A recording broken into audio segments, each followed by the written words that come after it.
It's week 9 of the high school football season, and man, what a slate of games we have on the schedule. We have 3 Super 16 showdowns, including a top 5 battle between number 2 Jersey Shore and number 5 Canton. Both the Bulldogs and Warriors came in undefeated. Which team would keep their perfect season alive? But that wasn't the only ranked matchup in the northern tier. Just a short drive up Route 14, 12th ranked Troy played host to number 6 Loyalsock. Would the Trojans win this game for a second straight year, or would the Lancers get their revenge from last season's loss? And in Lackawanna County, it's number 4 Lakeland and 9th ranked Western Wayne. The undefeated Chiefs facing their toughest test yet with the 7-1 Wildcats. Those games and more coming up right now on the Super 16 Sports Final.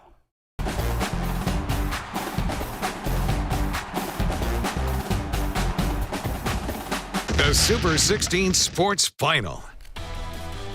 Ah, yes, the bright lights are on another edition of the Super 16 Sports Final. Just 2 weeks left in the regular season. Time to make a playoff push, Landon. Absolutely. Alongside Ron Snyder, I'm Landon Stoller. What a week. Not 1, not 2, but 3 Super 16 showdowns, and we'll start with 2 teams that are no strangers to deep postseason runs. Definitely not 2 undefeated teams in week 9. What is this, Christmas morning? Doesn't get any better than this. Jersey Shore and Canton both on a tear through the entire competition this season. The Canton area Warriors will have to slow down that Bulldog running game, though, to stay undefeated. The Bulldogs coming out determined. Yeah, look at that focus. That's how you look when you're used to winning these days. These guys ready to try to take out a tight and difficult Canton team. First quarter, Tyler Seacrest said he knew Brady Jordan was a talented quarterback. Look at the athleticism through the Canton defense for the 12-yard touchdown. 7-0 Jersey Shore misses his partner in crime.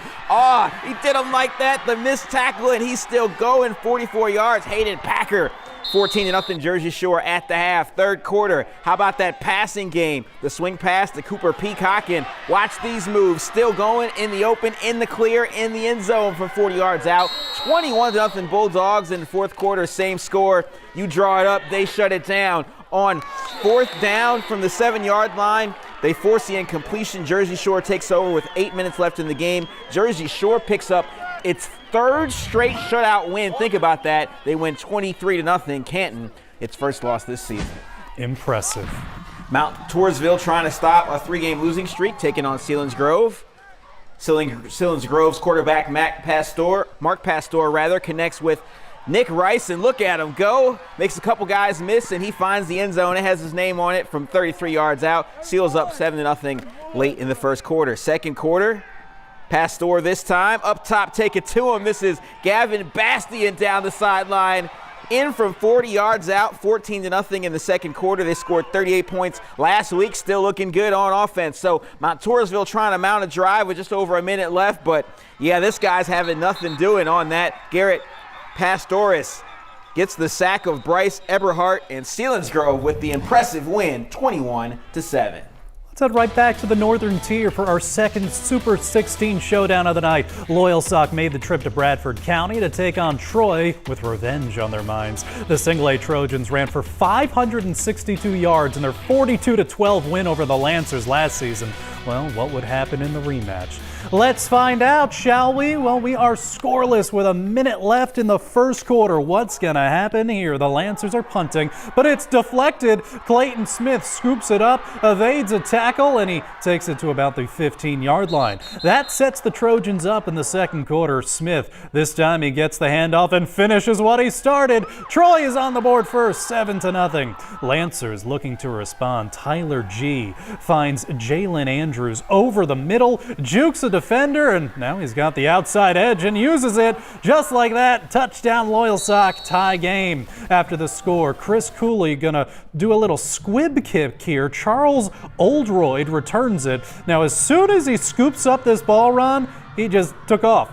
Yeah, he did not stop. He goes full throttle all the way to the end zone. Troy is back on top. Got the Jets. Absolutely. Lancers keep pushing, though. There's a bad snap, but Davion Hill secures it, scores the game-tying touchdown, and man, did this game live up to the hype. Loyalsock gets the revenge. They win by a point, 36-35.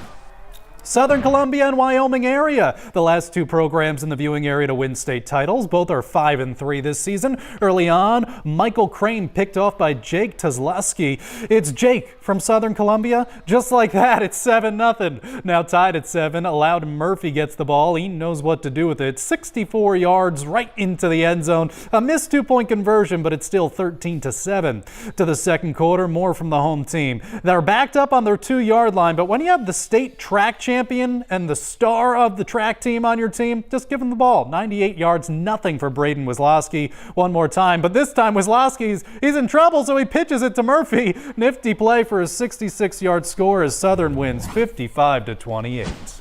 Southern looking good. Delaware Valley on the road at Memorial Stadium facing 16th ranked Scranton. Delaware Valley going for its 4th straight win. First quarter no score, third down. That's not how Billy Maloney wanted things to happen. The Warriors defense swarms all over them. They get the sack and the fumble. So in the ensuing drive for the Warriors, Logan Olsemer tosses it out to Ryder Machado, the wide receiver screen, and he knows what to do with it. That's talent and determination still going. He's all over the field for the Warriors, and right now he's in the end zone, 7-0 Delaware Valley. After a decent kick return for Scranton, they're in business, and Maloney redeems himself, connects with Matt Schilling to tie the game up at 7.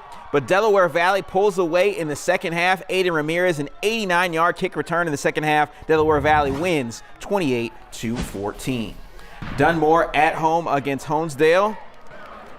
Second quarter, Honesdale on top, 14-12. On third down, Thomas Bowen back to pass, but the Honesdale defense is like, not on our watch.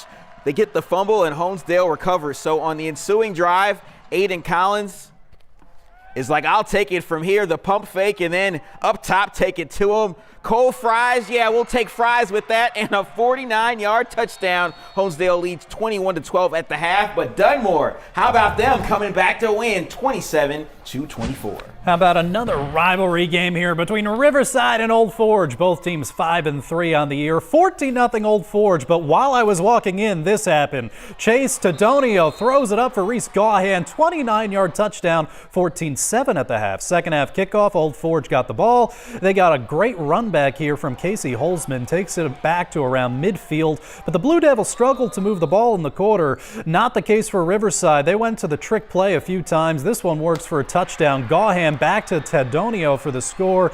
Just like that, Riverside ties it at 14. Blue Devils didn't do much while I stopped by, but a late field goal lifts Old Forge 17-14. A close, great rivalry game. Let's head to Luzerne County now. Number 7 Dallas taking on Wilkes-Barre Area. Personally, my first time to see the new field. Early on, this was a defensive game. Dallas with the ball, but Dan Horgan sacks Brady Zapaticki. That's a loss of 7. This time the Wolfpack looking to score. Jake Howe looking end zone. He's hit as he throws, and he's picked off by Joe Peters. Mountaineers take over, and they start to drive the football down the field. Zapaticki rolls out, looking for his man. He finds Zach Pacheski, 16 yards on that play. Later in the drive, Dylan Geske finishing the job, 13-yard touchdown. Dallas on the board first, but Wilkes-Barre Area marches right down the field. Makai Nelson scores the short touchdown, and the Wolfpack howl tonight. They go on to knock off Dallas 35-7 in an upset.